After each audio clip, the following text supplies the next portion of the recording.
Inilah kisah perjalanan panjang Anton Baratawijaya, Sekretaris Daerah BAI DPD DKI Jakarta, awal mula ketertarikannya di lembaga BAI, dan juga pertemuannya dengan Ketua BAI DPD DKI Nurdin Aliandi. Penuh makna, perubahan akhlak dan terbentuknya karakter solid, itu yang dirasakan Sekda BAI DPD DKI Jakarta, setelah dirinya bergabung di lembaga BAI DPD DKI Jakarta. Menurut keterangan Sekda BAI DPD DKI Jakarta Anton Baratawijaya, bahwa Ketua BAI DPD DKI adalah sesosok pemimpin yang arif dan bijaksana, selalu mengedepankan anggotanya. Hal yang mengesankan adalah, beliau selalu memahami kondisi anggotanya, dikala mengalami kesulitan, beliau langsung memberikannya, dari mulai materi maupun ilmu tentang hukum, ucap Anton. Atas kepribadiannya yang dermawan dan ketegasannya dalam membimbing kami, sehingga kehadiran kami sangat dirasakan oleh masyarakat Republik Indonesia, kata Anton. Berikut kisahnya. Perkenalkan diri, saya Anton Wijaya, Sekda Sekretaris Daerah BAI DPD DKI Jakarta. Saat saya bertemu dengan Bapak Nurdin Aliandi, yang awal saya kenal adalah Ketua DPD itu sekarang, kalau dulu kan masih DPC BAI Jakarta Timur ya. Jadi awalnya saya sore lah, kira-kira habis maghrib itu menghadap beliau, sharing tadinya kan. Lalu setelah berkomunikasi, tanya jawab dari hati ke hati, dan memutuskan untuk bergabung di Badan Advokasi Indonesia, pada saat itu DPC Jakarta Timur. Baru jam 2:30 subuh itu Bapak Ketua DPC Nurdin Aliandi itu mulai serius sejauh mana saya serius untuk menjadi aktivis di BAI. Yang dia tanya yang pertama adalah, kamu harus tahu dulu siapa diri saya, maksudnya diri Bapak Nurdin Aliandi. Saya bilang saya nggak bisa apa-apa, apalagi menilai orang lain. Kamu bisa, katanya. Lihat dulu siapa saya, pejamkan mata.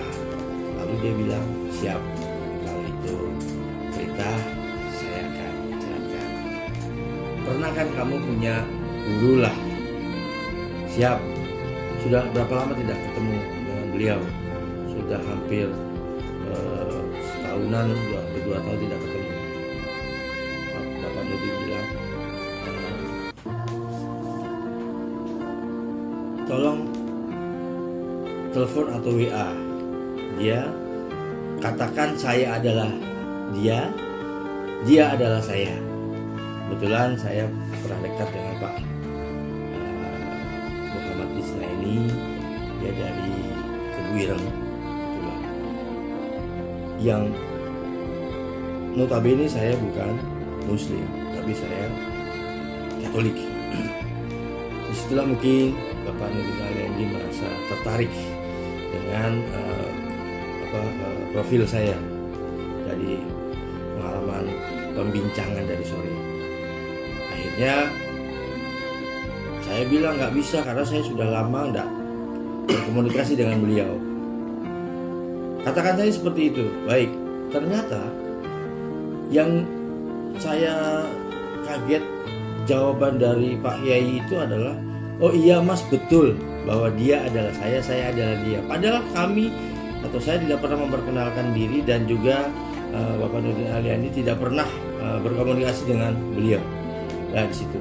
Yang kedua, silakan kita sama-sama pejamkan mata. Mari sama-sama kita pergi ke Mekah atau Ka'bah. Apalagi nih ketua? Saya bilang saya nggak bisa. Pejamkan mata, katanya. Oke.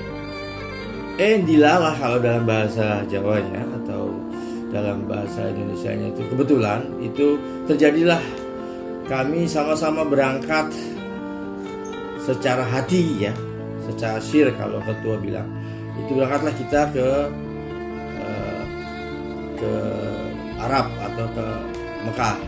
Nah, disitulah mungkin kami atau saya tidak bisa memberikan keterangan lebih lanjut karena itu masalah privasi. Nah, dari keterangan tersebut maka Bapak Nurdin Aliandi itu menyetujui bahwa saya berhak untuk menjadi anggota BAI, saat itu DPC.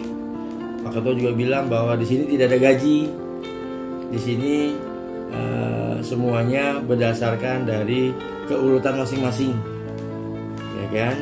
Sehingga kalau memang rezeki kita akan mendapatkan keberkahan. Itu yang saya awalnya bertemu dengan Bapak Nurdin Aliandi berjuang bersama atas bimbingan dari Bapak Ketua Nurdin Aliandi, maka tercapailah kami singkatnya bisa naik peringkat lah menjadi DPD, Dewan Pimpinan Daerah DKI Jakarta. Kenapa saya masih bergabung, masih bersinergi? Itu hanya satu kesan saya, bahwa Bapak Nurdin Aliandi ini mengajarkan tentang keikhlasan dan juga dalam bahasa muslimnya itu akhlak. Sama-sama kita belajar dan belajar. Namun di saat kita belajar pasti dong Tuhan juga tidak tidur. Pasti kita diberikan rezeki, tapi semoga rezeki yang kita terima adalah yang bersih, yang amanah, karena kita membela terutama DPD DKI yang dulunya juga DPC, itu membela para pekerja migran Indonesia yang terlantar di luar negeri itu. Jadi singkatnya bahwa Bapak Nurdin Aliandi ini mempunyai sifat yang tegas, ya, dan memang kami selalu diajarkan mengenai keakhlakannya. Tanpa akhlak mungkin kita walaupun kita pandai apapun, kalau akhlaknya nggak ada, ya pasti akan kembali kita serakah dan mau menang sendiri. Tetapi kami di sini dididik dari DPC, sekarang DPD, itu adalah tim, ya, tim yang dipimpin oleh Ketua Nurdin Aliandi ini. Sungguh saya merasa bahwa tidak dimiliki oleh lembaga lain. Kami tim itu dibuat solid dan juga satu pintu, artinya satu komando. Jadi tidak ada perbedaan antara satu dengan yang lainnya, tetapi kami dalam suatu permasalahan selalu membedah yang terjadi di DPD DKI. Kinerjanya adalah sistem satu pintu, dan disitulah timbul kesulitan. Solid di mana kami tim menjadi lebih saling erat satu dengan yang lain. Semua tim itu adalah satu saudara, ya kan? Satu sakit semua, ya kan? Ada rezeki sedikit dibagi bersama, ya kan? Tidak ada membeda-bedakan. Seorang pemimpin yang baik adalah pemimpin yang mengerti tentang anggotanya. Mungkin tidak bisa ditiru oleh yang lainnya.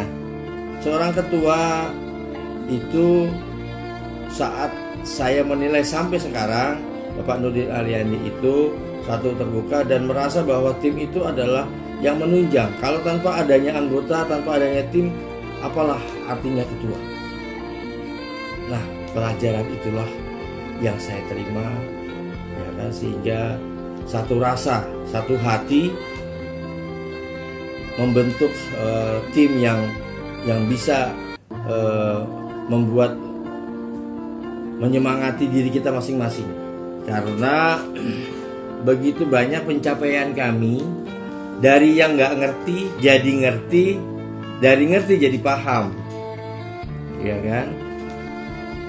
Contoh, setiap kali kasus, apalagi pekerja migran Indonesia yang kita bantu, mohon maaf, kami pun juga mengetahui bahwa yang dibantu orangnya nggak mampu, orang yang butuh pertolongan, ya kan? Tetapi kok kita masih bertahan, ya karena kami merasa bahwa jika Tuhan berkehendak, ya kan, kita melakukan tindakan hal-hal yang baik, pasti Tuhan akan memberikan solusi atau keberkahan yang berbeda dan akan ditambahkan di akhirnya. Mungkin inilah yang membuat nilai kebaikan kita dipandang atau dinilai baik oleh Tuhan, sehingga keluarga kita yang di rumah pun mendapatkan ketenangan. Ya cukup tidak cukup, ternyata cukup. Itulah yang menjadi pokok di dalam pertanyaan tersebut. Terima kasih kepada rekan-rekan anggota BAI seluruh Indonesia, untuk ayo kita saling merapatkan diri, memberikan semangat, memberikan saling memberikan dukungan satu dengan yang lain, ya kan? Dan terutama untuk rekan-rekan di daerah, mari sama-sama kita ciptakan BAI ini adalah lembaga yang baik, lembaga yang sudah dikenal baik oleh pemerintah karena sudah tepatnya sudah bersinergi dengan instansi-instansi terkait. Jadilah anggota BAI yang santun, tidak arogan, ya kan? Kita melakukan suatu pembelaan dengan birokrasi yang baik dan benar. Buktikan bahwa kita BAI itu hadir untuk rakyat, ya kan? Karena kita tercipta dari rakyat, agar rakyat Indonesia, seluruh Indonesia itu bisa mengerti dan paham tentang hukum tanpa arogansi.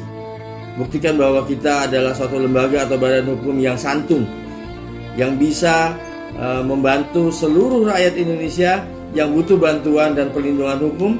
Mari silahkan untuk mengadu kepada BAI, Badan Advokasi Indonesia seluruh Indonesia. Kami siap membantu 24 jam membela rakyat, karena kami hadir dari rakyat. Tanpa rakyat tidak ada pemerintahan. Terima kasih. BAI Jaya, Jaya, Jaya.